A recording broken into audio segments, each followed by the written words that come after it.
We're halfway through the month of May and GTA condos are on track to break more records. Now, if you've tuned into this channel lately or real estate content on social media in general, I'm sure you've put two and two together and know that this record is not something that condo owners or potential condo sellers are going to be very happy to hear. Hey everybody, and welcome back to the channel. It's me, Rob Marsiglio, sales representative with Keller Williams Referred Urban Realty out here in Durham Region, helping the great people of this part of the province, and doing my best to bring you weekly content on this channel, covering all things GTA real estate. If you enjoy deep dives into the numbers, this could be the channel for you. So please like this video and subscribe. In this video, we are going to assess the state of the condo market in the GTA halfway through the month of May. We're going to look at what new listings are doing, sales numbers are doing, and stick with me to the end of the video just to see what sale prices are doing. Let's jump into these new records that GTA condos will probably set this May. And we'll start here by looking at new listings entered through 14 days in May per Toronto MLS. Again, I've broken this chart down by freehold and condo. I shared this in last month's videos a couple times for April data. But again, going back to 2008, you can see that through 14 days in May, we have a new record high number of new condo listings entered into the MLS through those first 14 days. That's by about 215 new listings, edging out 2017, but significantly higher than anything that we've seen going back to 2008. This video is not so much about the freehold properties, but you can see that freehold new listings are on the lower side. The only months that were lower than we're seeing right now in 2024 were May of 2023, May of 2020, and going back to May of 2009. So on the condo side, new listings activity is at record highs. On the freehold side, it's actually pretty subdued compared to what we see regularly going back to 2008. What is happening on the sales side of things? And this one won't quite be a record in 2024 in terms of the lowest amount of sales we're seeing from the condo and the freehold side through 14 days in May. And that is all because of May 2020, which again was the second really full month of the pandemic, and the market hadn't picked up until this point. So just over 1,100 sales reported on the condo side, just over 2,000 sales reported on the freehold side through 14 days in May 2024. And all this shakes out into one of those definitions that we talked about off the top, our sales to new listings ratio, or reported sales as a percentage of new listings. These are coming in super low. Again, that's a record low through 14 days in May, going back to 2008 on the condo side. We've seen things pick up in the second week on the freehold side. I mean, slightly. Sales to new listings ratio is actually just above 40% for the second week of May on the freehold side of things.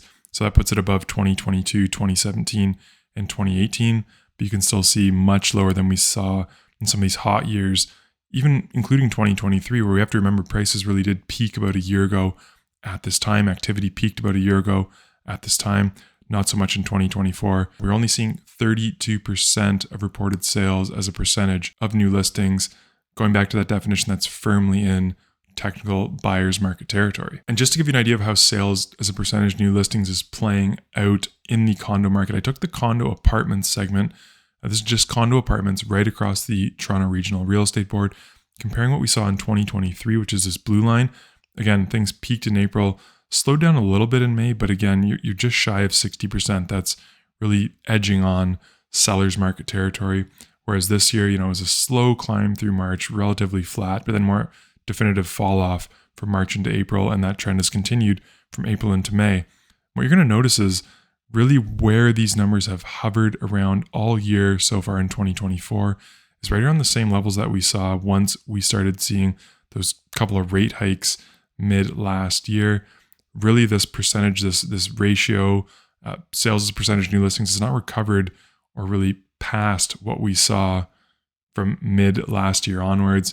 We'll throw December out because you can see even historically things always spike in December as a result of very few people bringing new listings to the market. So putting two and two together, lots of new listings hitting the market, very few sales, removing listings from the market. You'd expect to see inventory increasing. That's exactly what we're seeing as I talk about on a weekly basis every single Monday over on X. Follow me there for a report as to what is happening with active inventory, sales activity, and months of inventory. Let's jump into the most recent chart to see what is happening with the Toronto condo inventory specifically. Now, every geographic area is here, and I've highlighted the prior peaks that we saw in 2023 relative to where they were as of this most recent week. We've talked about this previously, how York region and the Toronto condo market have both surpassed their peaks for 2023. But I want to highlight this number over here, this 3,416. That's the number of active Toronto condo listings we had right around the same time last year. This reading was taken May 14th, 81% more inventory. We're up to just shy of 6,200 active listings. This is as of May the 13th on this end over here. So this number will be even higher by the time you watch this video. And then on the flip side of things, we actually did see that 30-day rate of sales start to roll over on the Toronto condo side. We're down week over week. It's not something we've seen happen too many times. This was a result of the Family Day weekend. This little slowdown here was as a result of the Easter long weekend. This here is just what is happening with the market. There's really no rhyme or reason as to why, in terms of a big holiday or an event, why sales dropped off from week to week. This was actually the peak last year at 1871 in terms of the 30-day rate of sales, right around the same time this year. And we're down 22.3% year over year in terms of that sales activity. I've given you active listings for the Toronto condo market, and I've given you the rate of sales. So let's see how that all shakes out in terms of months of inventory. And we're still well shy of that peak that we saw in early November, where we actually got up to over 6 months of inventory, but a definite move upwards in this past week as a result of, inventory still climbing and that rate of sales starting to roll over up to 4.25 months of inventory, putting us in balanced, going up into kind of buyer's market territory, even from this metric, compared to last year at this time when we were at 1.83 months of inventory, kind of firmly in seller's market territory. In hindsight, that was a great opportunity for condo sellers looking to get out of the market. It was last year around this time, really, when months of inventory bottomed. You can see that we're up 132.3% year over year. Now, the caveat's always going to be that you can't define a market just using sales as a percentage of new listings or months of inventory. These are technical definitions that maybe in a vacuum, if the real estate market operated like the stock market where there was a lot more liquidity and, you could just move a product super quickly, it wasn't so subjective.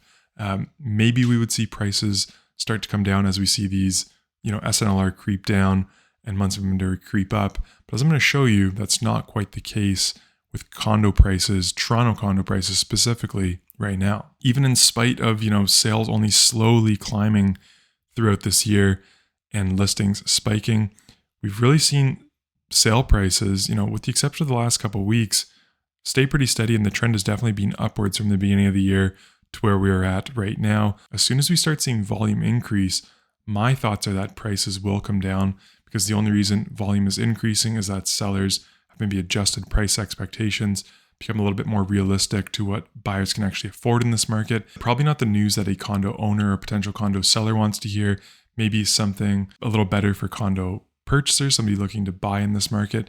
Either way, I hope the information in this video will help you make better informed decisions about your real estate transactions going forward.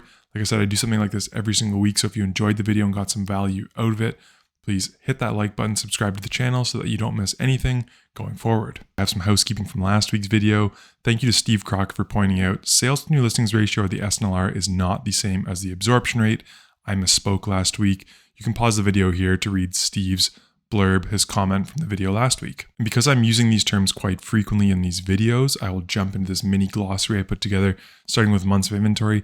This is a number that's calculated by taking the number of active listings at a point in time and dividing that number by the number of sales reported over the previous 30 days. So if you have 100 active listings and there were 50 sales in the previous 30 days, you have 2 months of inventory. Now, when defining a market by months of inventory, between 3 and 5 would be balanced. Below 3 months of inventory is a seller's market, and when you get over 5, you are into buyer's market territory. Next on the list is that sales to new listings ratio, or SNLR, or as I call it, sales reported as a percentage of new listings entered. That's calculated by taking the number of sales reported in a given time frame and dividing it by the number of new listings entered in that same time frame. Again, quick example, if you have 50 sales that occurred in a 30-day period and there were 100 listings, new listings to the market in that 30-day period, your SNLR would be 50%. And one more time to define a market by this metric, below 40% is a buyer's market, between 40 and 60% is a balanced market, and above 60% is a seller's market. And lastly, the definition that I fumbled in the last video is absorption.